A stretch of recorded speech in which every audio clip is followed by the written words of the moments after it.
Physical fitness की तरफ आना डायरेक्टली मेन पर्सपेक्टिव उनका सेक्सुअली एनहांसमेंट ही होती है। ऐसे पेशेंट्स भी आए हैं जो कि शादी के बाद भी इस एडिक्शन से परेशान हैं, उनको इंटरकोर्स में भी दिल नहीं होती, वो सिर्फ मास्टरबेशन करते हैं। बड़ी बड़ी बॉडी, एब्स, ये फिजिकल फिटनेस है। उनका ये होता है कि 3 घंटे में लगाऊंगा मैं जल्दी फिट हो जाएंगे। स्टैंडर्ड वर्कआउट है ना, standard workout 4 days a week. आप अगर मसल को एक हिट कर रहे हो, इसके अगेंस्ट रिकवरी नहीं चल रही है, आपके मसल छोटे होना शुरू हो जाएंगे। आप सिर्फ स्ट्रेच ही कर रहे हो, ये बहुत लाइफ चेंजिंग चीज़ है। हमारे बुजुर्ग कहते थे कि जी जिम नहीं जाना, जिम होना शुरू किया था हाइट रुक जाएगी। क्योंकि लड़के जब मोमेंट प्रोटीन से स्टार्ट करते हैं, वो समझते हैं कि यही डाइट है, यही सारा कुछ है, वो अपने घर का खाना छोड़ देते हैं। जब मुकाबला आ रहा होता है ना, तो बॉडी बिल्डर को अपनी बॉडी में से वाटर जो रिटेन होता है उसको निकालना पड़ता है। 70% डाइट और लाइफस्टाइल है। आप इसका मतलब मंथ के अंदर आप 4 किलो आप बड़े अच्छे तरीके से लूज कर सकते हैं।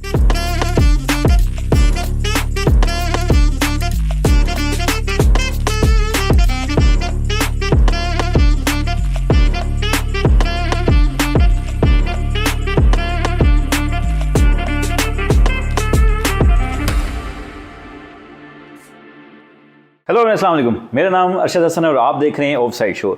दोस्तों, आज के एपिसोड के लिए मैं बहुत एक्साइटेड हूँ बिकॉज वो लोग, ये एपिसोड बिल्कुल उनके लिए है, वो लोग जो फिजिकल फिट नज़र आना चाहते हैं या फिजिकल फिट होना चाहते हैं, उनके लिए एपिसोड बड़ी ज़बरदस्त है देखने की। क्योंकि हम इस एपिसोड में बात करने वाले हैं कि कैसे आप फिजिकली फिट फील कर सकते हैं, कैसे अगर आप जिम ज्वाइन नहीं करना चाहते या आप घर में कोई एक्सरसाइज करना चाहते हैं तो क्या वैसे उसके साथ भी आप फिट हो सकते हैं, या आपका डाइट प्लान क्या होना चाहिए। बहुत सारी खवातीन जो घर में वेट लॉस करना चाहती हैं, उनके लिए एक नेचुरल वेट लॉस का क्या प्रोसीजर हो सकता है। हम इस एपिसोड में बात करने वाले हैं वो सारी डिस्कशंस जो आपकी फिजिकल फिटनेस के लिए ज़रूरी है। ये डाइट प्लान्स पे बात करेंगे कि क्या वो डाइट प्लान हो बेसिक होना चाहिए, क्या सप्लीमेंट्स का यूज़ और नेचुरल डाइट्स जो है इन दोनों में आपस में क्या फ़र्क है, आप कैसे अपनी बॉडी बना सकते हैं या कैसे आप एक गुड अच्छे फिटनेस लेवल पे लग सकते हैं। तो आज हमारी सारी डिस्कशन इस बातों पे होने वाली है और ख़ासकर उन नौजवानों के लिए जो किसी गलत आदत का शिकार हैं या कुछ एडिक्शन का शिकार हैं, जिस तरह मास्टरबेशन, इस पे भी हम खुल के बात करेंगे। सो आज हमारे साथ मौजूद है, हमारी एपिसोड में मौजूद हैं मुस्तफा भाई, जो कि फिजिकल ट्रेनर्स भी हैं, मोटिवेशन भी हैं और हमारे लिए इंस्पिरेशंस भी हैं। सो आज हम इनसे मिलते हैं डायरेक्ट और इनसे जानते हैं इन सारी चीज़ों के बारे में। अस्सलाम वालेकुम सर। वालेकुम अस्सलाम सर, क्या हाल चाल है? ठीक है, अल्लाह का शुक्र सर। सबसे पहले तो बहुत बहुत शुक्रिया आपका कि आपने इतनी मसरूफियत में से टाइम निकाला हमारे लिए। Thank you. अच्छा, मुझे ये बताइए, मैं स्टार्ट यहीं से शुरू करूँगा। बड़ी बड़ी बॉडी, एप्स और ये सारे कुछ, क्या ये फिजिकल फिटनेस है? Is this a fitness? या आपको क्या, आप कैसे डिफाइन करेंगे इस फिजिकल फिटनेस? बेसिकली अर्शद भाई, it depends on a certain factor कि हर इंसान की अपनी वॉक ऑफ लाइफ डिफरेंट होती है। कि फॉर सपोजिंगली आपका फिटनेस का क्राइटेरिया डिफरेंट है और मेरा डिफरेंट है, आपकी सेटिस्फेक्शन रेट डिफरेंट है, मेरी डिफरेंट है। तो उसके कंपेयर एक बंदे का स्केल चार्ट होता है जिसके अकॉर्डिंग कहता है यार this is satisfy for me, मैं फिट हूँ। उसमें फिजिकल फिटनेस में ये भी आ जाती है कि आप बॉडी बिल्डर भी हैं, आप एथलेटिज्म भी हैं, आप स्विमिंग भी करते हैं, आप योगा भी करते हैं। वो सारी फिटनेस की डिफरेंट ब्रांचेस हैं। सही। तो फर्स्ट ये है कि आपका रोड मैप फिटनेस के किसी क्राइटेरिया में लैक कर रहा है कि नहीं कर रहा है। अगर कर रहा है तो it's good that you are fit. If you doing something apart from your daily life for yourself, it's a fitness. सही। सो ऐसा भी देखने में आया कि लोग जिम को ज्वाइन करते हैं, अब जैसे आपका तो एक्सपीरियंस भी रहा है इस सारी चीज़ों में, तो किस माइंडसेट से लोग वैसे आते हैं इस जिम को ज्वाइन करने के लिए? आप ज़्यादातर क्या समझते हैं, वो कोई किसी लड़की की खातर इंस्पिरेशन क्या है इसमें? बेसिकली जो मैंने अभी तक जो नोटिस किया है, 3 से 4 किस्म की कैटेगरीज हैं। अच्छा। नंबर 1 है कि जो कि इंस्पायर होके आते हैं, अपने भाई से इंस्पायर हो गए, अपने किसी दोस्त से इंस्पायर हो गए। नंबर 2 है जो लड़की उनको कोई भेजे कि यार मुझे तो फिट चाहिए, जिस तरह आजकल का बॉलीवुड का ट्रेंड चल रहा है कि 6 पैक्स होने ज़रूरी है, ये होना। तीसरा ये होता है कि डॉक्टर उनको प्रिस्क्राइब करते हैं कि आपने जाना है। वो आखिरी स्टेज होती है कि भाई अब आपने तो जाना ही जाना। और चौथी ये स्टेज होती है जो मेंटली रिटार्टेड होते हैं, जो कि अपने आप को समझते हैं कि मैं बिल्कुल फारिग हूँ, अब मेरे अंदर कैपेसिटी मौजूद नहीं है, मैं कुछ नहीं कर सकता। वो उस तरफ अप्रोच करते हैं ज़्यादा। जो मोस्टली क्लाइंट्स जो आ रहे हैं ज़्यादातर, वो ज़्यादातर लड़कियों वाले आ रहे हैं। सही। अच्छा, इसमें तकरीबन कोई मेरे ख्याल से 70-80% ऐसे भी आपको मिलते होंगे क्लाइंट जो आते हैं, 1-2 महीना जिम किया या 1-2 महीने रहे, या इवन कई ऐसे होते हैं जैसे फीस जमा करा के फिर वापस आते हैं। बहुत है, बहुत ज़्यादा है। तो इनकी रेशो ज़्यादा है? बहुत ज़्यादा है सर।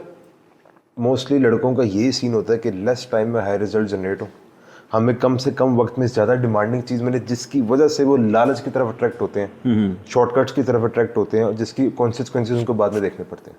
सही। अच्छा, इस पर भी ज़रा एक पूरी डिस्कशन में आपसे करूँगा। अच्छा, मुझे बताएं, फिजिकल फिटनेस कितना इफेक्ट करती है मेंटल फिटनेस पे? पहले मेंटली फिट होना चाहिए या पहले फिजिकली फिट होना चाहिए? मेंटली फिटनेस पहले है। Mental is the motherboard of your body. First you should have to be fit internally, क्योंकि इंटरनली फिट होगे तो एक्सटर्नली अपने गोल्स को अप्रूव कर सकते हो।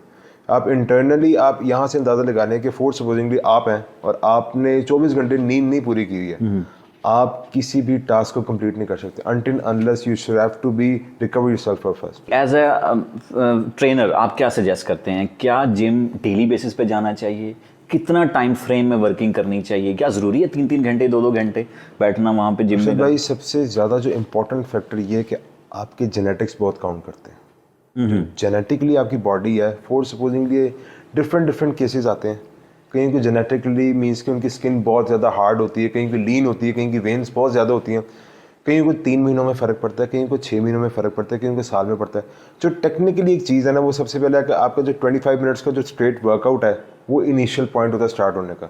लड़के जज्बाती हो जाते हैं क्योंकि उनका मेंटल हेल्थ बहुत स्ट्रांग हो जाता है कम्पेयर टू फिजिकली बहुत डेड होते हैं। वो कहते हैं ये भी लगाना, ये भी लगाना, ये भी लगाना, ये भी लगाना।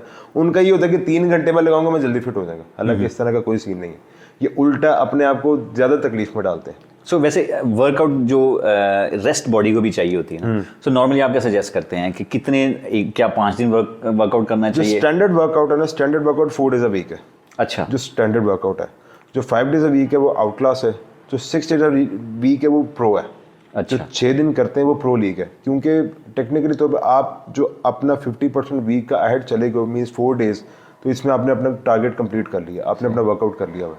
It's totally up to you कि आप उसको प्रोलॉन्ग करना चाहते हो, आप संडेज भी ऑन करना चाहते हो। If you have good recovery then you can do 7 days a week. सही। अब डेफिनेटली वही बात है ना कि एक बॉडी को रिलैक्स भी टाइम भी चाहिए, उसके मसल्स को रिलैक्स होने के लिए भी टाइम चाहिए।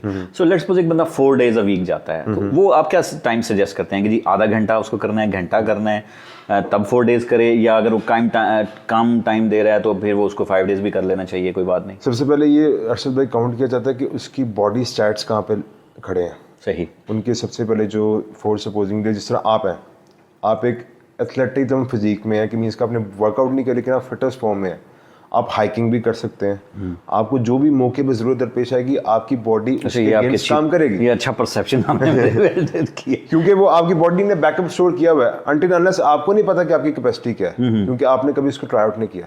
फोर्स बोलिए हम नॉर्दर्न एरियाज में जाते हैं, आपको हाइकिंग आपको पता है मजबूरी है करनी है और आप करते हैं और आप कर लेते हैं, तो इट मीन्स कि आपकी बॉडी की कैपेसिटी है to do something else that you wouldn't expect from your body. तो ये सबसे बेस्ट चीज़ होती है। सबसे मेन चीज़ जो होती है ना कि आपकी बॉडी की रेपुटेशन, आपकी बॉडी की फैट की क्या वेरिएशन है, उसके अकॉर्डिंग प्रिस्क्राइब किया जाता है कि यार इतने दिन करनी है। और टेक्निकली बात है कि अगर आप 4 दिन अ वीक आओगे तो उसका आहिस्ता आहिस्ता जो रिजल्ट आपको चाह रहे हो वो भी आगे एक्सटेंड होना शुरू हो जाएगा। सही। ये सीन। अच्छा, ये परसेप्शन भी है कि जी जल्दी जल्दी, वो वाली बात अभी आपने की थी, जल्दी जल्दी यार जो कुछ है बॉडी बना लो, जल्दी जल्दी कर लो। ऐसा ही है। और उसमें लोग, मैंने देखा है, हैवी वेट भी उठाना शुरू कर देते हैं। हैवी वेट का कॉन्सेप्ट क्या है बॉडी बनाने में या शेप अप करने में, या ये इंजरी की तरफ भी जा सकता है? जो मसल गेनिंग है ना, it totally depends on the angle. Okay, angle पर डिपेंड करती है। अगर आपका एंगल सही नहीं है और आप वेट लगा रहे हो then you only gain strength. Okay, आप अगर मसल को एक हिट कर रहे हो, उसके अगेंस्ट रिकवरी नहीं चल रही है, आपके मसल छोटे होना शुरू हो जाएंगे।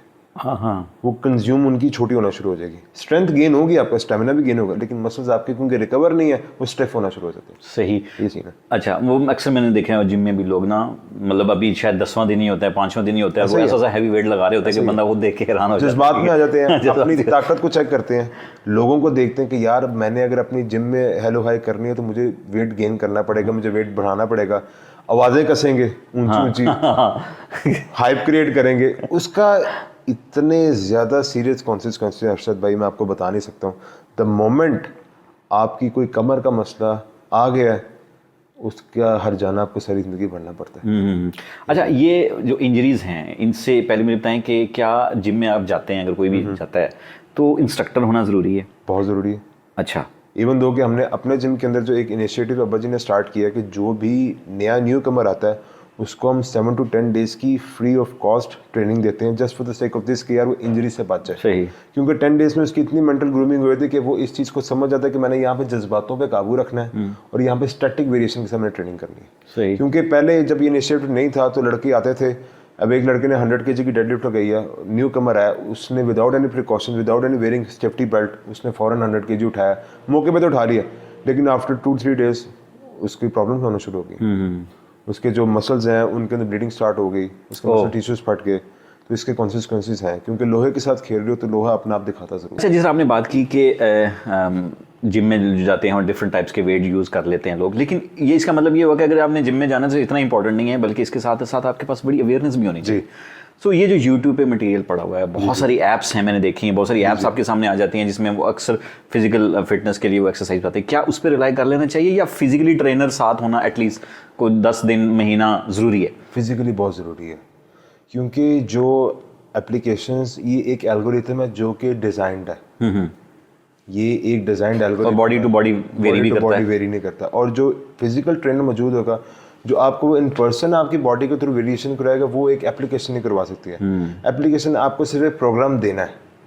अब प्रोग्राम, उस एप्लीकेशन को ये नहीं पता कि उस बंदे को क्या क्या मेंटली प्रॉब्लम है, फिजिकली क्या प्रॉब्लम है, उसको इंजरी तो नहीं है, उसका कोई एक्सीडेंट तो नहीं हुआ है। तो इसलिए for me it's very good thing that you hire a trainer. सही। अच्छा, इंजरीज जो होती हैं वो नॉर्मली देखा गया कि हैवी वेट या इस तरह का कुछ अनस्टेबल किस्म की कोई वेट उठा लिया जाता है, तो क्या लाइट वेट से इंजरी के चांस कम होते हैं? हो सकती है इंजरी उस लाइट वेट से भी, या लाइट वेट सेफ है? आप लाइट वेट बेसिकली सेफ्टी इसलिए होती है क्योंकि सबसे पहले वो आपके मसल के अंदर एक मेमोरी स्टोर करता है कि उसकी बॉडी को पता लगे something is going to do, कि कुछ हो रहा है। वो चीज़ उसको होमवर्क की तरह सेव करना शुरू होती है। सही। कैपेसिटी बढ़ना शुरू होती है। जब कैपेसिटी बढ़ना शुरू होती है, फिर बॉडी भी यूज टू होना शुरू होती है। क्योंकि फोर सपोजिंगली जिस तरह जब मौसम चेंज होते हैं तो सर्दी के फौरन बाद गर्मी नहीं आती है। It takes time to recover. आहिस्ता आहिस्ता टेम्परेचर डाउन होता है। हम लोग टी शर्ट से लॉन्ग शर्ट्स पहनते हैं, हुडीज पहनते हैं, फिर जैकेट, फिर वार्म जैकेट आती है, इंस्टेंटली नहीं आती है।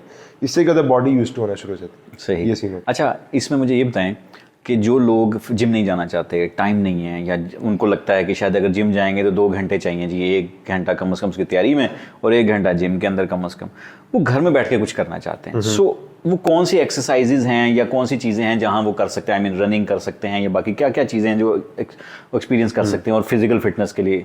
सबसे बेहतरीन तो वॉक है। ओके। वॉक का इनिशिएटिव स्टार्ट इस तरह होता है जिस तरह फोर्सफुली जो मेरे जितने भी ऑनलाइन क्लाइंट्स हैं जो कि फोर्सफुल 45-50 प्लस हैं, उनको जिम में कोई इंटरेस्ट नहीं है। बिल्कुल भी उनको बॉडी में कोई इंटरेस्ट नहीं है। Just need physical and stamina. तो उनको सबसे पहले स्टार्ट किस तरह होता है कि 15 मिनट से आपने स्टार्ट करना है। हर दिन 1 मिनट अपना बढ़ाना है। सही। ये बहुत माइनर से स्लोली के स्टेप्स हैं। 7 दिन में उसके 7 मिनट बढ़ के जो 15 मिनट की वॉक थी वो 22 मिनट की चलेगी। अगले 7 दिन डाल के हफ्ते बाद वो 27 मिनट पर चला गया। उससे क्या होगा, उसके मसल, उसकी हर चीज़ इतनी यूज टू होगी कि वो साथ साथ मोमेंटम के साथ वॉक कर रहे होंगे। सही। और फिर एकदम इंस्टेंट रनिंग पे जाना, वो बहुत ज़्यादा खतरनाक चीज़ है।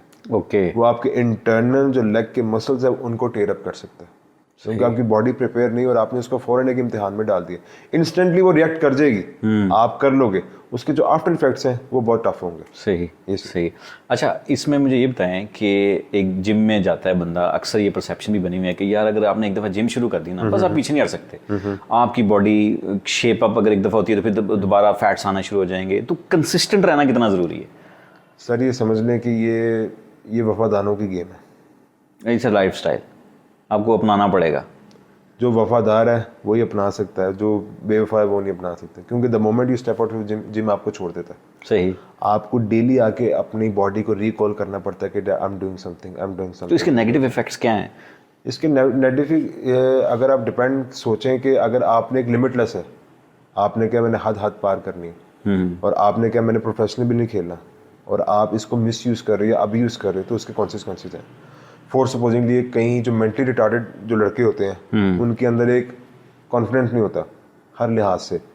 वो कहते हैं कि हमें टेम्परेरी इधर से गेन करना है, उसके बाद अपनी मर्जी की चीज़ें करके वो फिर दोबारा यहाँ पे आ जाते हैं। वो बहुत ज़्यादा नुकसान है। सही। वो बहुत ज़्यादा नुकसान है। ये लाइफस्टाइल है। मतलब आप थोड़ा करें, ज़्यादा करें, इट ऑल डिपेंड्स, बट आपको एक लाइफस्टाइल में पूरी ज़िंदगी साथ लेके चलना है, और ये आपकी फिटनेस के लिए भी ज़रूरी है ना। डेफिनेटली बहुत ज़रूरी है, बहुत ज़रूरी। सही। अच्छा, कुछ लोगों का ये भी मैंने मसाइल देखे हैं कि वो बगैर स्ट्रेच किए जाते हैं और जिम में बस डंबलिंग शुरू कर दी और एक्सरसाइज शुरू कर दी। ये कितना डेंजरस हो सकता है अगर आप बगैर, वैसे ये स्ट्रेच का कॉन्सेप्ट क्या है? बिफोर वर्कआउट और आफ्टर वर्कआउट कितना होना चाहिए कम से कम? स्ट्रेच जो है वो बिफोर वर्कआउट होती है, ठीक है। वो सबसे पहले आपकी बॉडी को प्रिपेयर करती है कि भाई रेडी हो जा, वर्कआउट स्टार्ट होने लगे। बॉडी अपने आप को पूरी तरह उस एटमॉस्फेयर के अंदर डिसॉल्व करती है, और आपको उसके अगेंस्ट वो स्टार्ट हो जाती है। अगर आप सरप्राइजिंगली बॉडी को फ़ौरन जाके वेट उठाना शुरू करते कि अब डिपेंड करते कि आप वेट कितना लगा रहे हो। अगर आप वेट स्लाइटली लगा रहे हो बॉडी को रिएक्ट नहीं करेगी। अगर आप एकदम हार्ड वेट लगा रहे हो तो कोई ना कोई वेन कहीं ना कहीं से मसल डैमेज होना शुरू हो जाएगा। सही। और उसके आफ्टर इफेक्ट्स आपको 1 या 2 दिन या 3 घंटे बाद आपको नजर आना शुरू हो जाते हैं। सही। तो प्रिस्क्रिप्शन तो यही है जो मैंने सीखा है, जो मेरे वालिद साहब ने, मेरे कोचेस ने मुझे सिखाया कि सबसे पहले आके अपनी बॉडी को वार्म अप करो कार्डियो के थ्रू, एटलीस्ट 10 मिनट का उसको स्टार्टअप दो ताकि वो रिकवर हो जाए। प्री वर्कआउट आप करके उसके बाद अपना पोस्ट वर्कआउट स्टार्ट करो। सही। और अगर आप ये घर पे एक्सरसाइजेज कुछ करना चाह रहे हैं उसके लिए भी आपको स्ट्रेच करना ज़रूरी है? बहुत ज़रूरी है, बहुत ज़रूरी है कि इवन दो आप वर्कआउट नहीं कर रहे हो, आप सिर्फ स्ट्रेच ही कर रहे हो, ये बहुत लाइफ चेंजिंग चीज़ है। Stretching is a very good thing. सही। एक तो आपकी वेन्स पॉपअप कर देगी, जो आपका ब्लड थिकनेस है, क्लोटिंग है, हार्ट डिजीज़ हैं, क्योंकि जो बंदा वर्कआउट कर रहा होता है उसकी वेन्स पॉपअप हो चुकी होती हैं। उसका वेन्स एक नॉर्मल ह्यूमन बीइंग से बड़ी होती हैं, इसलिए उनकी स्किन के ऊपर प्रोमिनेंट हो रही होती हैं। उससे क्या होता है, आपका ब्लड थिन हो जाता है। जो थिकनेस से जो ब्लड के इश्यूज होते हैं, जैसे क्लॉटिंग हो गया, हार्ट अटैक हो गया, उन चीज़ों से इंसान बच जाता है। सही। और ख़ास तौर पर जो इसका जो मेन इम्पैक्ट ये है कि आपकी जो हर तरह से जो अंदर इंटरनल लाइफ है तंदुरुस्ती वाली, आपकी मूड स्विंग्स, आपकी सारी चीज़ों के अंदर काबू आना शुरू होता है। सही। ये सीन है, सेल्फ कंट्रोलिंग बहुत ज़्यादा हो जाती है। अच्छा, एक बड़ा इंटरेस्टिंग इसमें बात है, जी। इंस्टाग्राम के ऊपर फिट नजर आना और एक्चुअली फिट फील करना, इन दोनों में क्या डिफरेंस है? बहुत फ़र्क है, क्योंकि जो एक्चुअली बेसिकली 2 तरह के लोग होते हैं। एक होते हैं मटेरियलिज्म, एक होते हैं स्पिरिचुअल। जो मटेरियलिज्म होते हैं, they are just doing to earn money, वो सारा कुछ अपने आप को शेप में रख रहे हैं, अपने आप को शो ऑफ करने के लिए। एक होते हैं जो कि सारा कुछ मौजूद है लेकिन वो इंटरनली सेटिस्फाइड। सही। They don't need to do any kind of stuff, वो अपनी ज़िंदगी में खुश हैं। They knew their capacity, they knew their power, they don't need to show off, that's it. वो अपनी लाइफ में चल करते हैं। जो मटेरियलिज्म होते हैं, जिनका बिजनेस एसोसिएट होता है इस शो ऑफ के साथ, वो फिर अपने आप को कैश आउट करने के लिए इन चीज़ों को उनको फिट रखना पड़ता है, चाहे उनका मूड है नहीं है, उनकी बॉडी इजाज़त दे रही है नहीं दे रही है, उनको करना पड़ता है। क्योंकि वो जो एक फोर्स चल रही होती है टेंशन की, वो इतनी ज़्यादा हो चुकी होती है कि उनको अपनी सारी मेंटल हेल्थ, फिजिकल हेल्थ को साइड पर करके करना है तो करना है। सही चीज़ होती है। सही। अच्छा, एक हमें याद है जब हम छोटे थे, जिम में जाते थे या फिर ये वर्कआउट चलता था, तो अक्सर हमें हमारे बुजुर्ग कहते थे कि जी जिम नहीं जाना, जिम होने शुरू की तो हाइट रुक जाएगी। ये क्या मिथ है, ये क्या कॉन्सेप्ट है, ऐसा है? वैसे तो जो एक बहुत ज़्यादा समझ ले कि हर इंसान के ज़हन में घर करने देने वाली मिथ है, इसका कोई इससे कंसर्न नहीं है। अच्छा। ठीक है, आपकी जो जेनेटिकली गिफ्टेड हाइट है वो आपको मिलनी ही मिलनी है। इवन दो आप किसी बॉक्स में भी बंद हो, आपकी हाइट ग्रो होनी है, वो होनी ही होनी है। सही। बॉक्स टूट जाएगा, आपकी हाइट बढ़ेगी।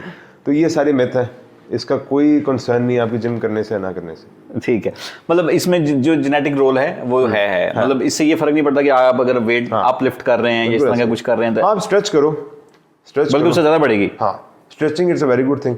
आप जितने अपनी बॉडी को रिलैक्स स्ट्रेच करो, it's a very good thing. सही। अच्छा, जिम में बहुत सारे लोग जाते हैं तो सबसे पहले ये भी देखा गया है कि ना कुछ ऐसे ट्रेनर्स भी हैं जो सजेस्ट करते हैं कि ये डाइट या ये कह लें सप्लीमेंट जो है वो आपने लेना है, वो 15-20 हज़ार का पहले दिन ही बच्चे को चिपका देते हैं। आप क्या समझते हैं कि नेचुरल डाइट में या सप्लीमेंट में कितना ज़रूरी है ये दोनों चीज़ें? सर, ये एक कोच के ऊपर डिपेंड होता है, क्योंकि द मोमेंट एक क्लाइंट आपके पास आता है वो आप पे ट्रस्ट करता है, क्योंकि बॉडी एक ऐसी चीज़ है, अगर आपने कुछ कंज्यूम की तो उसके कॉन्सिक्वेंसेस आप ही बर्दाश्त करेंगे, वो मेरे ऊपर नहीं आएंगे।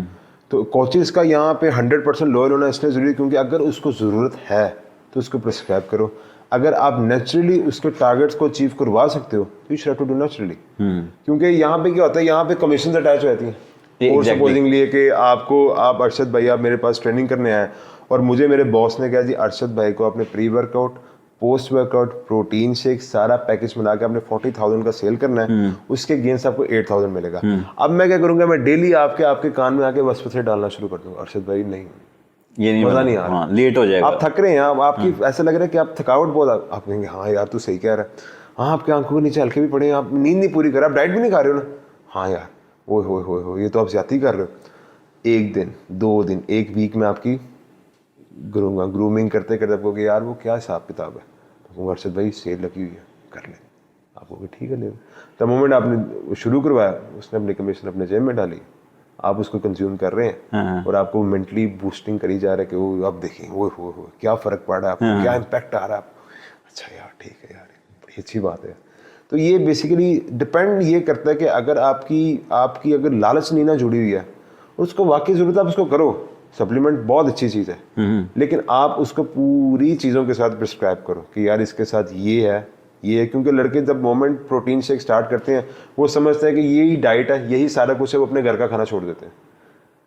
वो कहते हैं वो घर का खाना नहीं खाएंगे, मैंने 2 स्कूप चढ़ाया, मैं ओके हूँ। हालांकि वो सिर्फ आपको इसलिए प्रिस्क्राइब किया जाता है कि इंस्टेंट आफ्टर वर्कआउट अपने मसल्स को जल्दी स्पीड रिकवर करने के लिए आप फौरन प्रोटीन इनटेक कर लें, वो ज़्यादा बेहतर है। सही ये सीन है। सही। अच्छा, इसमें प्रोटीन में भी ना 2000 का भी मिल जाता है, 8000 का भी मिल जाता है, मैक्सिमम से ज़्यादा वाले भी होंगे डेफिनेटली।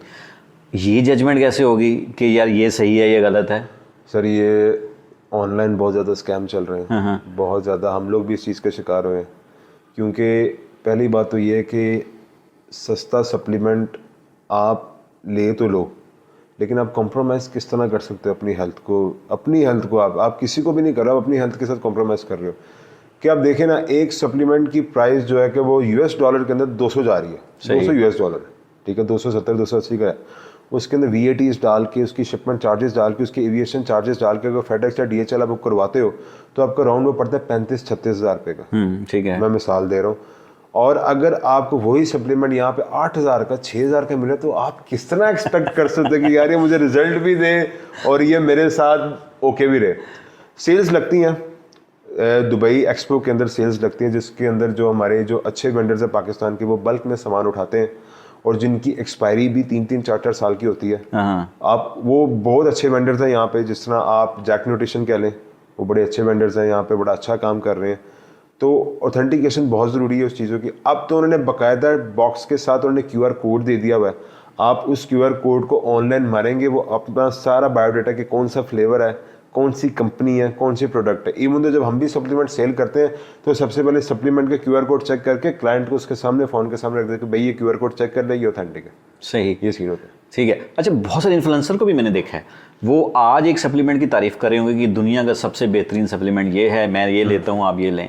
ठीक 2 महीने बाद 3 महीने बाद पता चलेगा कि वो किसी और सप्लीमेंट के साथ हो। सारा चक्कर ही कमीशंस का है, वो सारा तो मामला ही है। इन्फ्लुएंसिंग है ना, इन्फ्लुएंसिंग में ये सीन है कि आपने वो दिखाना है जिससे आपको फ़ायदा है। That's it. आप अपनी रियलिटी आप अगेंस्ट नहीं कर सकते। अब कितने ऐसे जो ट्रेनर्स हैं जो कि इन पर्सन मैं उनको जानता हूँ, जो कि अपना कर रहे हैं, व्लॉगिंग कर रहे हैं, इंडिया के हैं काफ़ी। वो आपको कहेंगे कि चने खाओ, चने भुने हुए खाओ, पानी के अंदर डाल के खाओ, और the moment you see they in person routine, they doing what they want, हर चीज़ कर रहे हो। सही। लेकिन उन्होंने ऑनलाइन, अब देखिए ना, ऑनलाइन उन्होंने डिफरेंट क्या किया, डिफरेंट उन्होंने ये किया कि वही वो चने उन्होंने इंट्रोड्यूस कर दिए, भुने चने, साथ अचारे मगज डालो, ये डालो, मैं ऑर्गेनिकली सारा ऑर्गेनिकली मैंने वही किया। और सर उसका इम्पैक्ट क्या, आपने वो कंज्यूम कर रहे हो, ब्लॉटिंग। मेरा अगला सवाल भी यही था। ब्लॉटिंग स्टार्ट हो जाएगी, आपको disorder, eating disorder, sleeping disorder होने शुरू हो जाएंगे, आपको इंटेस्टाइन की प्रॉब्लम स्टार्ट होना शुरू हो जाएगी। काफ़ी ज़्यादा इश्यूज हैं कि आप अंधा एतबार नहीं कर सकते किसी चीज़ के। सही। आपको मार खानी पड़ती है थोड़ी सी, लेकिन आप अपनी बॉडी को लेकर प्रिकॉशन लो। आप अपने कोच से हर एक चीज़ अगर वो प्रिस्क्राइब आपको कर रहा है, उसके अगेंस्ट क्वेश्चन करो कि यार इसका क्या इम्पैक्ट है। उसके आपके पास इंटरनेट है, आप रिसर्च करो कि इसके मैक्सिमम क्या क्या चीज़ें, क्या रिजल्ट है, क्या मेरी इस कैटेगरी में मुझे सूट भी करता है जिस स्टेज पे मैं खड़ा हूँ। अब मैं अंडरडॉग स्टेज पे हूँ और मेरी अभी मसल बेस्ड नहीं है, और मैं वो चीज़ें कंज्यूम करूँ जो कि एक प्रो बंदा कंज्यूम करता है, तो ये बहुत ज़्यादा नुकसानदेह है। सही। क्योंकि बॉडी के अंदर जब उसने अंदर जाना है, उसको उसके हिसाब से वो चीज़ें अवेलेबल नहीं मिलनी है, उसने स्ट्रेट वे किडनी से जाके डिजोल्व होकर उसने यूरिन के थ्रू पास हो जाना है। अगर उसके अंदर वो चीज़ें मसल्स की वो एक कैपेसिटी मौजूद है, तो वो मसल्स को इम्पैक्ट करेगी।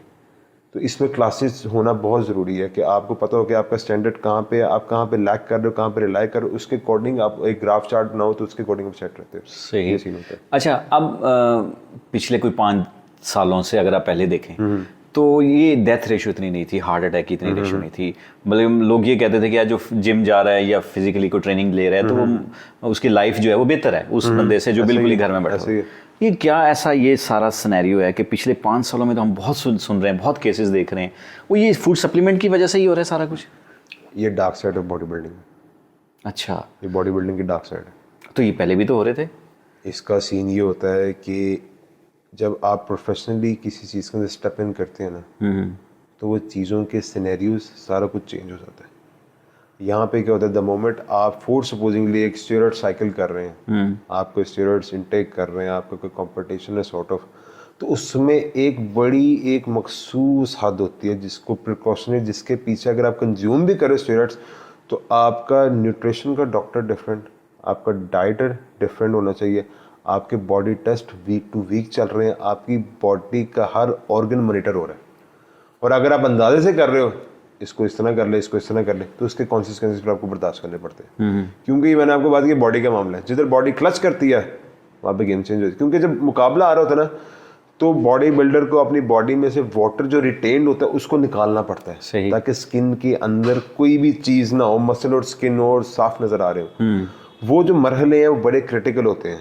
अच्छे कोचेज जो हैं वो अपने क्लाइंट्स को बड़े स्टेबलाइज फॉर्म में हर चीज़ को मॉनिटर करके लेके चलते हैं, इवन दो उनका एक एक मील अंडर सुपरविजन होता है। सही।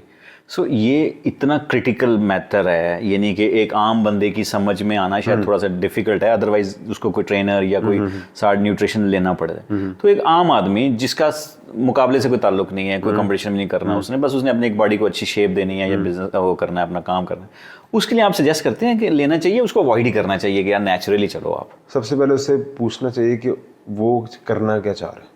नहीं, मैं कह रहा हूँ अगर फॉर एग्जांपल जस्ट फॉर अपनी फिटनेस के लिए, फिर तो कंसिस्टेंसी और रेगुलरिटी, दैट्स इट। हाँ, मतलब आम पब्लिक के लिए ना उसने कंपटीशन करना है ना कुछ करना, जरूरत नहीं है। आपको स्टेप इन होने की जरूरत ही नहीं है।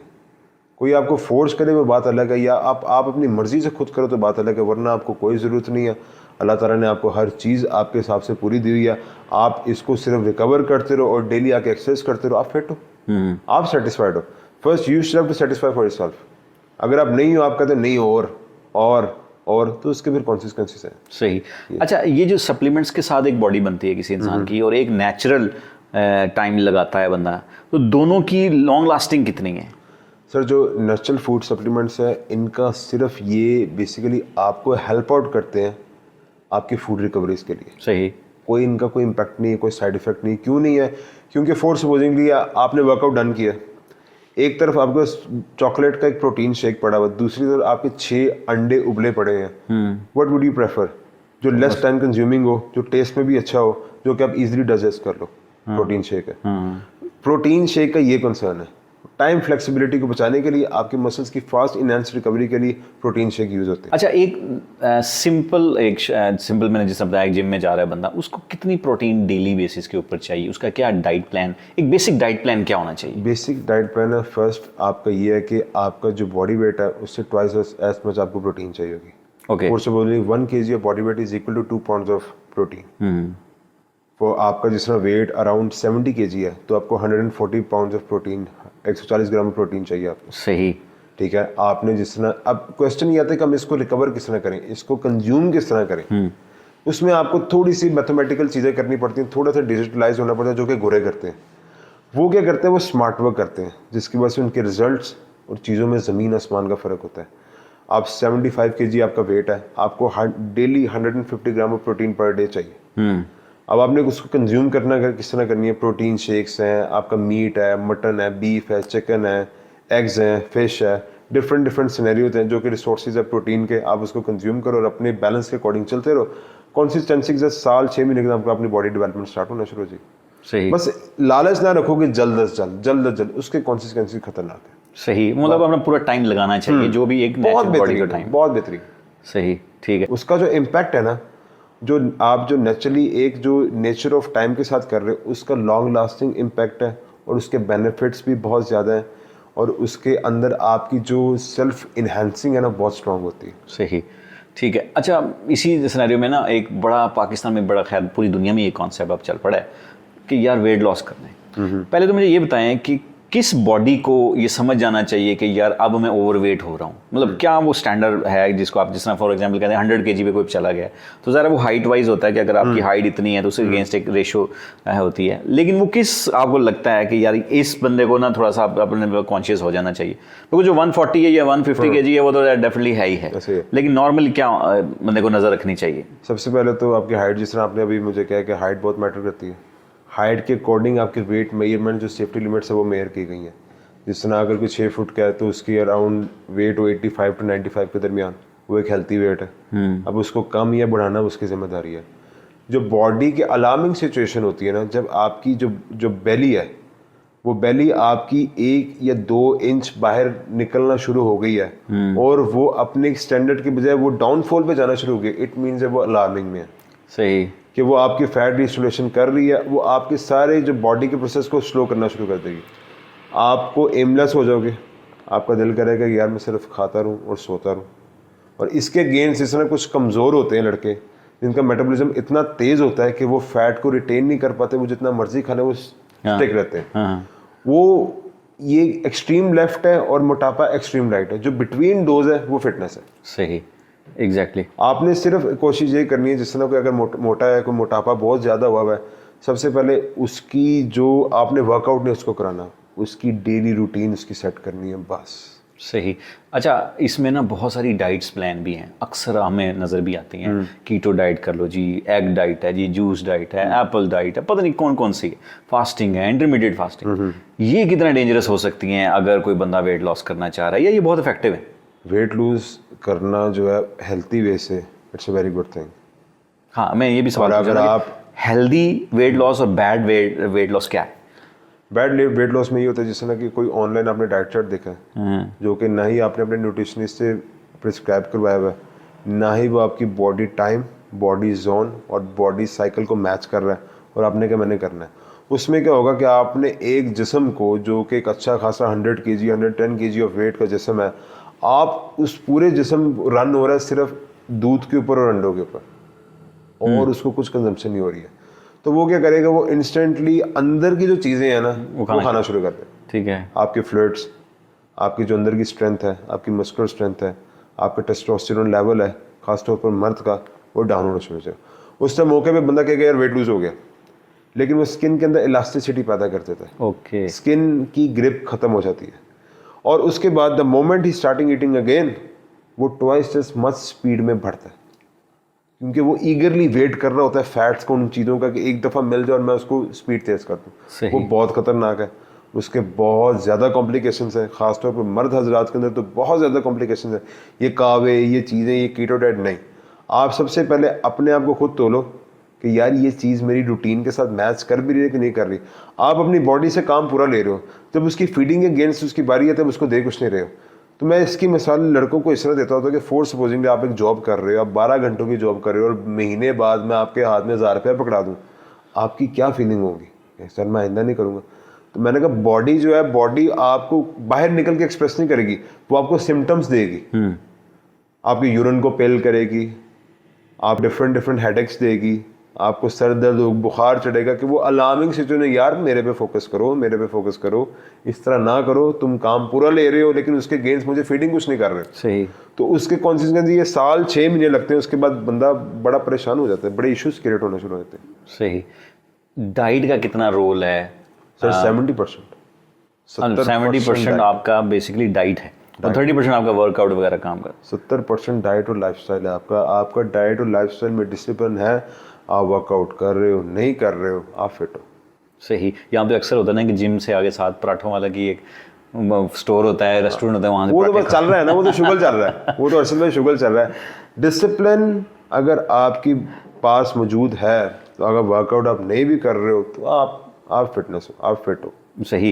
वो लोग जो वेट लॉस करना चाहते हैं उनके लिए ज़रूरी है कि यार हेल्दी और नेचुरल वे से किया जाए और डाइट के थ्रू किया जाए, ना कि ये जो दूसरी डाइट है जो कीटो टाइप और ये वो सारी। आप वो डाइट करें, लेकिन एटलीस्ट अपनी बॉडी को इतना फिट कर लें कि यार वो इन चीज़ों को समझना, understand your body is the first main thing. If you don't understand your body, तो वो आपको समझाएगी इस तरह बुरे तरीके से, या फिर आपको बेड पे लेटा देगी। क्योंकि बॉडी अगर ढीठ बन गई है, अगर बॉडी ने अपना आप दिखा दी, तो आप कुछ नहीं कर सकते। आप अगर लेटे हैं तो फिर आप लेटे नहीं। एग्जैक्ट। एक हेल्दी मतलब जो वेट लॉस होता है वो मंथ में कितना होना चाहिए? आई मीन एक बंदे का 50 kg 30 kg कम हो जाए, वो तो बहुत डिजास्टर्स किस्म का होगा। वो डिजास्टर है। हाँ, तो बेसिकली 3-4 kg 5 kg गिरे तो ये एक नेचुरल प्रोसेस है। 4 kg जो आपकी जो 1 किलो वेट लूज होता है ना, उसके पीछे 3500 कैलोरीज होती है, बर्न होती है। 3500 कैलोरीज बर्न होती है, तो वो almost 1 kg of weight lose होता है। अब क्वेश्चन ये होता है कि आप 3500 की जो कैलोरीज है उनको बर्न किस तरह कर रहे हैं। आप वॉक करके कर रहे हैं, आप स्विमिंग कर रहे हैं, आप साइकिलिंग कर रहे हैं, आप योगा कर रहे हैं, आप बॉक्सिंग कर रहे हैं, क्योंकि बॉडी ने बर्न करना है। ठीक है। आप बेशक आप गाड़ी आप पहाड़ों पे चला रहे हैं, आप लॉन्ग स्ट्रीप पे चला रहे हैं, आप स्ट्रेट रोड पे चला रहे हैं, बॉडी ने पेट्रोल कंज्यूम करना ही करना है। सेम एज इट इज़ आपकी बॉडी है। अगर आप अपनी बॉडी को किसी एक अच्छे रूल ऑफ नेचर के साथ चला रहे हो, बॉक्सिंग कर रहे हो, कराटे कर रहे हो, और आप 2000 कैलोरीज इनटेक कर रहे हो और 1500 बर्न कर रहे हो, या 2000 कैलोरीज इनटेक कर रहे हो, 2500 बर्न कर रहे हो, तो उसमें क्या 500 का डेफिसिट आ रहा है।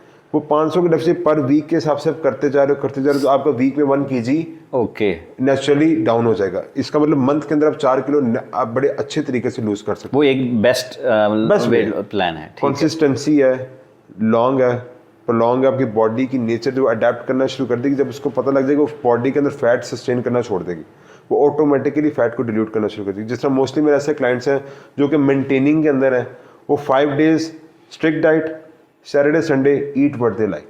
ओके, वो चीटिंग चीट मील खुल के करते हैं। ओके। अच्छा, अब जिस तरह वेट लॉस की बात हो रही है, तो इसमें बहुत सारे लोग ऐसे हैं जिनका वेट ओवर वेट है, उनकी जॉइंट के ऊपर तो पहले ही बड़ा प्रेशर होता है। अब वो जाते साथ ही जिम में ट्रेडमिल पे भागना शुरू कर देते हैं। वो आप क्या समझते हैं कि वो कितना डेंजरस हो सकता है उनके लिए? बहुत ज़्यादा डेंजरस है। वो अपनी जो स्ट्रेंथ को, कैपेसिटी को टेस्ट करे, क्योंकि वो ज़्यादा जज्बाती होते हैं। उनको होता है कि आज सोन एज पॉसिबल इस चीज़ से निकलूँ बाहर और मैं अपने आप को फिट करूँ। हालांकि उसमें क्या होता है, जब आपकी बेली फैट बहुत ज़्यादा एक्सीड हो चुकी होती है, तो वो स्किन की इलास्टिसिटी भी खत्म हो चुकी होती है। स्किन और उसकी जो ग्रिप होती है वो लूज हो चुकी होती है। अपने में बड़ा इनिशियली इस चीज़ को लेकर चलना होता है। आपने सबसे पहले उसको वार्म अप्स वगैरह करवाने होते हैं। उसकी सबसे पहले उसका जो स्ट्रोजेनिक वेट होता है, वाटर वेट, जो उसके अंदर पानी इकट्ठा होता है, उसके थ्रू आपने उसका स्टेमिना पूरा करके, क्योंकि सबसे पहले जो आते साथ डाइट नहीं बंद करनी उनके एनर्जी रिसोर्सेज बंद होंगे तो वो सही तरह से परफॉर्म नहीं कर पाएंगे। वो ब्लड प्रेशर डाउन हो जाएगा, वो पैनिक हो जाएंगे, वो कंट्रोल लूज कर देंगे। उनकी डाइट ओपन रख के जो वो खा रहे हैं खाते रहें, सिर्फ आप उनका वर्कआउट को स्टेमिना एनहांस करवाएं। द मोमेंट वो स्टेमिना को अचीव कर लेते हैं, Aahista Aahista step by step उनकी एनर्जी रिसोर्सेज को बंद करके नेचुरल रिसोर्सेज को ऐड ऑन करना शुरू कर दें। सही, ये स्टेप है। सही। अच्छा, ट्रेडमिल पे भागना और ट्रैक पे भागना, दोनों में कितना फर्क हो सकता है एक नेचुरल वे से? ट्रेडमिल पे आप ट्रेडमिल के साथ भागते हो, नेचुरली आपके जो बॉडी ऑर्गन्स होते हैं ना, ट्रेडमिल में क्या होता है कि ट्रेडमिल ने जो डिमांड रखी हुई है, सेट की हुई है, आपके ऑर्गन्स को फोर्सली उस चीज़ को अचीव करना होता है। जो नेचुरल में होता है, नेचुरल में आपकी स्पीड वेरी कर रही होती है, आपके ऑर्गन्स की अप एंड डाउन, जो कि ज़्यादा बेहतर है एज कम्पेयर टू ट्रेडमिल के ऊपर। क्योंकि ट्रेडमिल में आप फोर्सली आप लेके जा रहे हो, आपने कहा 7.0 की मैंने स्पीड सेट कर दी है, अब मैंने भागना है तो मैंने इस पे ही भागना है, वो कंसिस्टेंट हो और आपको उस चीज को ग्रिप करने के लिए आपके सारे ऑर्गन्स एक्टिवली काम कर रहे थे कि इसकी पेस 7 पे रहे। और नेचुरली क्या होता है 6.5, 6, फिर 7, 6.5, 6, फिर 7 वो वेरी कर रही होती है, और वेरी करना ज्यादा बेहतर है, उसमें आपकी बॉडी ऑर्गन सेट। सो आपकी रिकमेंडेशन ये है कि अगर आपने रनिंग करनी भी है तो ट्रेडमिल की बजाय आप फिजिकली मतलब किसी ट्रैक पे जाके mud track is the best track. सही, मड ट्रैक बहुत अच्छा ट्रैक है, क्योंकि कंक्रीट का जो ट्रैक होता है वो आपके घुटनों की मसला करेगा। वो एग्जैक्टली जो सड़क पे भागते हैं वो भी इतना ही प्रॉब्लम कर सकता है, क्योंकि कंक्रीट ट्रैक ना, उसमें यह है कि एक स्टीप है, अप एंड डाउन स्टीप है, वो स्टीप अप एंड डाउन से आपकी डिस्क स्पेसिंग भी हो सकती है। अब एक जो ट्रैक होता है, जिस तरह फोर्स बोली मॉडर्न पार्क का ट्रैक है, ठीक है, उसमें आपने सबसे पहले तो वॉक स्टार्ट किया। वॉक स्टार्ट करने से ना आपका पूरा ट्रैक जो है आपके जेहन में फीड हो जाएगा, कहाँ पे स्टीप डाउन है, कहाँ पे स्टीप अप है, कौन सी ट्रैक किस तरह, आहिस्ते आहिस्ते करते करते वो आप उसको गेटिंग यूज्ड टू हो जाएगी। क्योंकि जब आप रोड्स के ऊपर होते हैं ना, रोड्स की हर आपको वॉल्यूम डिफरेंट होते हैं। आप जंप से आ गए, कोई खड्डा आ गया, कोई ये आ गया, तो अगर उससे हल्का सा भी आपके डिस्क के ऊपर स्पेसिंग आ गई है तो वो आपके लिए इशू बनेगी। सही। अच्छा, बड़ा एक कॉमन सा सवाल अक्सर लोग करते हैं कि जो लोग फिजिकली नहीं जा सकते, या खासो खवातीन भी हैं जिस तरह, या आप कह लें क्योंकि मेल पर्सन ऐसा है जो 9 to 5 जॉब कर रहा है, उसके बाद घर रहा है, बस वो बहुत मुश्किल से टाइम स्पेंड करता है, उसके पास घर में स्पेस है, वो without weight, without dumbbelling, without any equipments, वो अपने एक्सरसाइज को कैसे कंटिन्यू कर सकता है? या जो बहुत सारे लोग आपके पास जिम में भी आते होंगे जो ऐसे ही वेकेशंस पे चले गए, कुछ ऐसा हो गया, तो वो कैसे कंटिन्यू कर सकते हैं? सबसे पहले तो उसके डिफरेंट एंगल्स होते हैं। सही, जो कि आपके जिसमें पुशअप्स हो गए, लैट पुशअप्स हो गए, आपके ट्राइसेप पुशअप्स हो गए, और डिफरेंट पार्ट्स की एक ना बड़ा अच्छा एक्सरसाइज बोर्ड ऑनलाइन मिलता है, जिसमें ना डिफरेंट एंगल्स होते हैं। वो इतना सा बोर्ड है, लेस स्पेस कंज्यूमिंग है, उस पर आपने हर तरह के पुशअप्स, उसमें पहले एंगल सेट होते हैं। सही, आप इस तरह हैंडल पकड़ के लाएंगे तो ये पुशअप्स है, इस तरह हैंडल पकड़ ये पुशअप्स हैं, वो बड़ी बेस्ट चीज़ है, वो रिकमेंड करते हैं।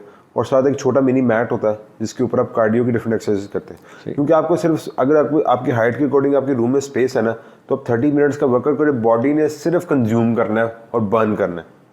आप चाहे आप उसको लेट के साइकिल चला रहे हो, उसने सिर्फ अपनी फोर्स, जिधर उसकी फोर्स लगेगी उधर उसकी कैलोरीज बर्न होगी। सही। बस बॉडी का ये नहीं है कि अगर आप रूम में भी ट्रेडमिल रख के आप रन कर रहे हो तो बॉडी ने कैलोरीज लूज करनी है क्योंकि बॉडी वर्क कर रही है, ये सारा सीन होता है। सही। अच्छा, अब बड़े इंटरेस्टिंग पॉइंट की तरफ मैं आना चाहता हूँ। नॉर्मली हमारी सोसाइटी में इस पे बात नहीं करते, ठीक है। अभी आने वाला शादियों का सीज़न, जी। ठीक है, पाकिस्तान में आपको पता है एक लाइन चलेगी, लेकिन यहाँ सबसे बड़ी प्रॉब्लम ये है, जो हमने भी बहुत सारे लोगों में ऑब्जर्व किया है, कि जैसे ही शादी का किसी का कोई डेट फिक्स हो जाती है या कुछ सीन बनना शुरू हो जाता है, वो क्या करेगा, 2-3 महीने जिम जाएगा। अब वो जिम, आप ज़ाहिर आपके साथ तो डायरेक्ट उनका इंटरेक्शन होता है, ऐसे ही वो जिम में बेसिकली किस पर्पज़ के लिए जाते हैं? वो क्या सेक्सुअली उस एनहांसमेंट के लिए जा रहे होते हैं, पर्पज़ क्या है, या फिजिकल वाकई फिटनेस की तरफ जा रहे होते हैं? फिजिकल फिटनेस की तरफ आना डायरेक्टली इनडायरेक्टली मेन पर्सपेक्टिव उनका सेक्सुअली एनहांसमेंट ही होती है, क्योंकि वो बहुत ज़्यादा पेशेंटली एक्साइटेड होते हैं कि यार हमने करना है, हमारी इज्जत बेइज्जती का सवाल है, हमने इस तरह करना है, ये करना है। तो उनका बेसिकली बहुत ज़्यादा एक्साइटमेंट उनको दी गई होती है कि यार इस तरह नहीं, अब ये होना है, अब इस तरह होना है, वैसे होना है। तो वो कहते हैं कि उस्ताद जी ज़रा सिस्टम करते हैं, ज़रा ओके हो गया। उसमें सीन क्या होता है कि वो उसमें एक सेटिस्फेक्शन रेशो आती है, एक होती है कि आप नेचुरली प्लेजर के चार्ट के ऊपर चल रहे हो, जो नेचुरल है आप उसको एंजॉय कर रहे हो। एक होता है डोमिनेंसी हासिल करने की, आप रेस में लग गए हो। सही। आपने कहा मेरा प्लेजर बाहर में जाए, मेरा रोमांस बाहर में जाए, मैंने डोमिनेंट होना है, मैं पार्टनर को शो कराना कि आई एम समथिंग। वो एक चीज़ बहुत ज़्यादा आजकल का हमारी सोसाइटी का बड़ा मेन इशू है कि यार डोमिनेंसी के चक्करों में कुछ लोग ऐसे जो कि ना होते हुए भी एडिक्ट हो गए। वो तस्लीम नहीं करेंगे मैं एडिक्ट हूँ, लेकिन वो एडिक्ट होते हैं। सही। क्योंकि just for the sake of dominancy उन्होंने कहा यार मेरा हाथ ऊपर रहना चाहिए, मैं ये कि इस तरह हो तो फिर मैं कहूँ हाँ अब ठीक है। वो उसमें आप अपना प्लेजर, आप अपने सारा जो एक मज़ा होता है जिसको आप कहते हैं कि जिसकी एक्साइटमेंट होती है, वो सारा कुछ खत्म हो जाता है। सही। वो एक दौड़ ऐसी लग जाती है जिसमें आप कहते हैं मैंने जीतना है, और हालांकि वो जीतने वाली दौड़ ही नहीं है। वो एक अल्लाह ताला ने एक नेचुरल प्रोसेस बनाया हुआ है जिसके थ्रू आप प्लेजर हासिल करते हो, जिसके थ्रू आपकी बॉडी रिलैक्स होती है, और कुछ नहीं है। सही। अच्छा, इसी में कॉन्सेप्ट में है कि जिस तरह एक्सेस है हमारे पास, अब जो टाइम बदल गया है कि एक बच्चा जो 10 साल का या उससे ऊपर जितना भी है, तो उसके पास एक ही सिंपल एक्सेस है, कंटेंट ऐसा पड़ा हुआ है वहाँ पे, जिस तरह पॉर्न हब्स हैं, इस तरह की बहुत सारी साइट्स हैं, ऐसा है। सो उसको वो एडिक्शन आ जाती है बहुत सारी, और वो टाइम ऐसा होता है उसकी लाइफ का कि जो उसको हर नई चीज़ फैसिनेट कर रही होती। सो मास्टरबेशन एक ऐसी चीज़ आ गई है कि मैंने देखा है बहुत सारे लोगों को कि वो इस तौर पर एडिक्शन हो गई है उनको कि वो इससे जान छुड़ानी उनके लिए मुश्किल हो गई है। तो आप क्या सजेस्ट करते हैं? आपके पास तो डायरेक्टली ऐसे लोग भी आते होंगे, तो इनसे कैसे बचा जा सकता है? सबसे पहले तो उसकी जो मेंटल हेल्थ है, वो आप उसको फिजिकली फोर्स नहीं कर सकते। सही। ना आप उसको ये कह सकते हो आइंदा के बाद ये नहीं करना, वो करेगा। आप जब उसके ज़हन में as a friend, as a well wisher घुसोगे ना, वो तब आपको अपने डार्क सीक्रेट्स बताना शुरू करेगा कि मेरी एक्सेस में मास्टरबेशन ही है, मैं मास्टरबेशन ही कर सकता हूँ, मैं अपनी लस्ट को, अपनी क्रेविंग्स को, अपनी मेंटल कॉलिंग को मैं इसके थ्रू पूरा करता हूँ। अब कईयों का सीन ये होता है कि उनको इंटरकोर्स में भी दिल नहीं होता, वो सिर्फ मास्टरबेशन करते हैं। सही। इवन दो कि मेरे पास ऐसे क्लाइंट्स भी, ऐसे पेशेंट्स भी आए हैं जो कि शादी के बाद भी इस एडिक्शन से परेशान हैं, और उधर मेरा एक जवाब ख़त्म हो गया कि मेरी सॉर्ट ऑफ थिंकिंग ब्रॉड होगी कि यार ये एडिक्शन है। अगर पहले ये होता था कि आप जो चीज़ सोच के आप मास्टरबेट करते हो, आप ऑलरेडी शादीशुदा हो चुके हो, किसी को जवाब नहीं रह गए। सही। इट मीन्स कि आफ्टर मैरिज भी अगर ये चल रही है तो इसके लिए तो एडिक्शन है। क्या आप कह रहे हो कि यार मेरी उससे भी क्रेविंग पूरी नहीं हो रही, I should have to masturbate.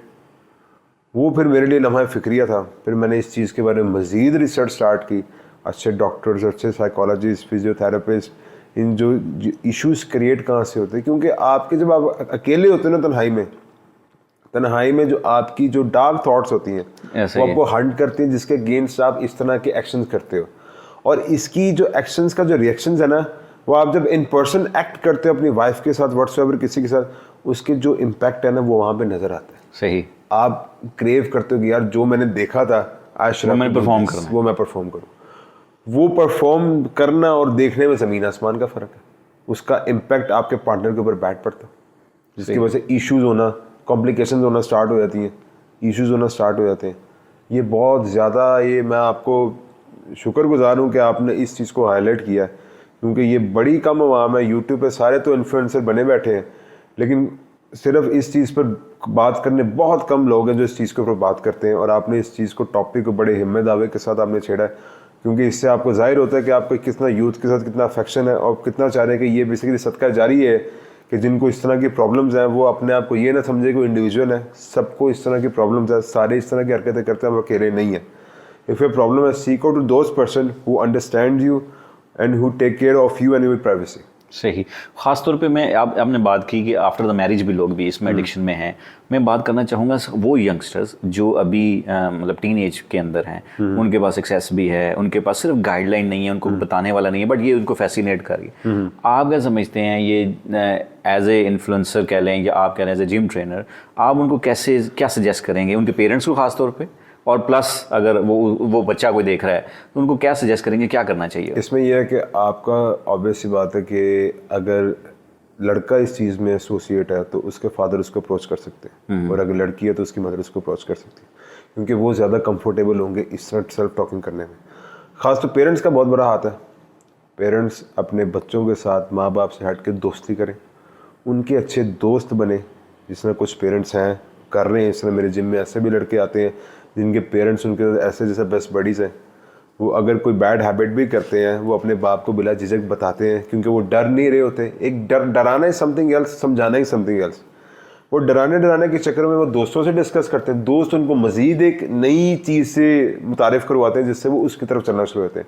वजह अगर अपने बाप से वो डरते हुए बाप को अपने बता भी दे कि बाप मेरे से, बाप उसको उन चीज़ों से बचा लेगा। ऐसे ही। और अपने बच्चों से दोस्ती करें, उनसे ये पूछें कि अगर वो कमरे के अंदर घंटा 1.5-2 घंटे, जो कि अनयूजुअल है कि मिसाल के तौर पर गर्मी है और आप एसी सारे अपने एसी चला के सोते हैं, आप थोड़ा सा चेक एंड बैलेंस रखें। हर घंटे 1.5-2 घंटे 3 घंटे बाद ऑफ द रूटीन, सोने से हट के अगर वो लगा रहा है तो वो क्या कर रहा है, वो कोई सोशल मीडिया यूज़ कर रहा है, वो कोई ऑनलाइन गेम खेल रहा है, थोड़ा सा चेक एंड बैलेंस रख लें। इवन वॉशरूम में इतने टाइम से तो आखिर क्या है, क्यों है, कोई रीज़न है, कोई क्या है, कोई डेली तुम 45 मिनट्स 1 आवर किस चीज़ का है? तो वो क्योंकि पेरेंट्स है, पेरेंट्स को आइडिया तो हो जाता है, बस उसको इम्प्लीमेंटेशन करना उनका काम है। क्योंकि सर इसके कॉन्सिक्वेंसेस बहुत ज़्यादा गहरे हैं, और मैं आपको बता ही रहा था ऑफ द रिकॉर्ड के इसके और हेरोइन का जो इम्पैक्ट है वो मेंटली तौर पर सेम है।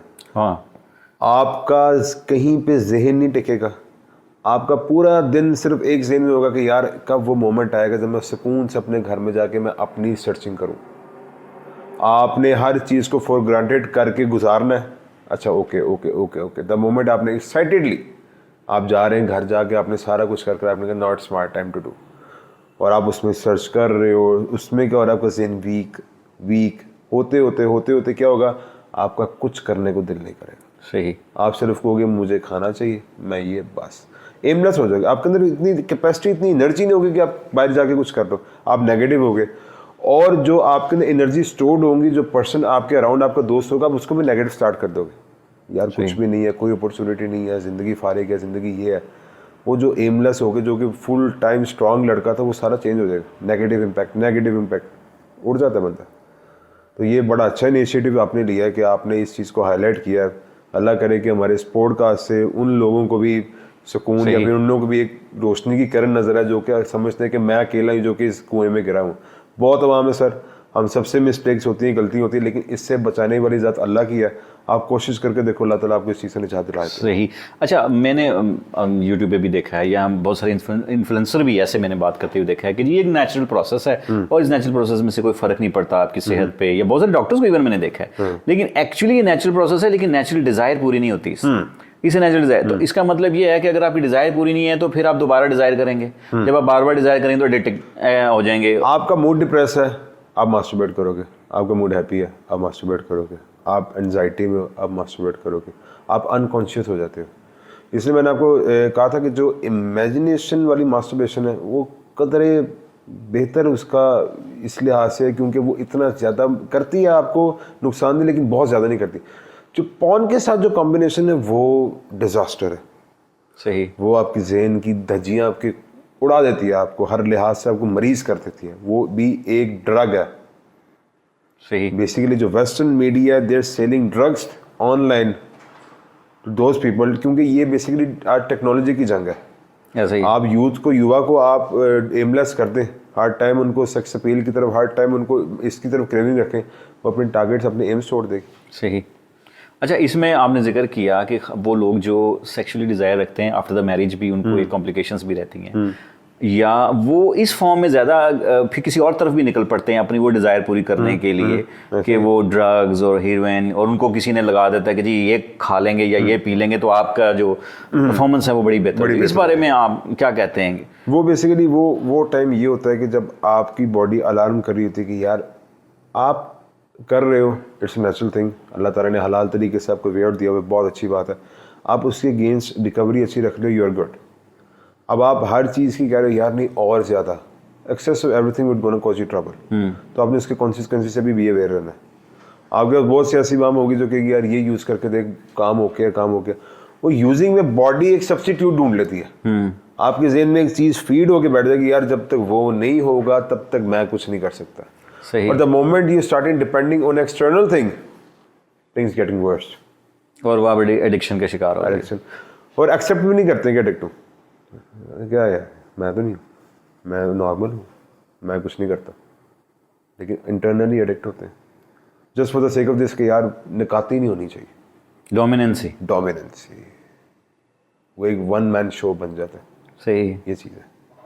सही। चलिए मुस्तफा भाई, थैंक यू वेरी मच, आपका बहुत शुक्रिया कि आपने टाइम दिया और हमने हर टॉपिक को एक्सपेक्ट को कवर करने की कोशिश की। आपका बहुत बहुत शुक्रिया।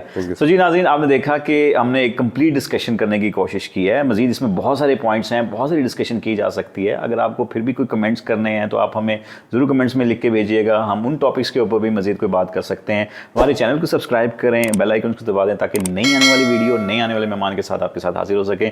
तब तक इजाज़त दीजिएगा। अल्लाह हाफिज़।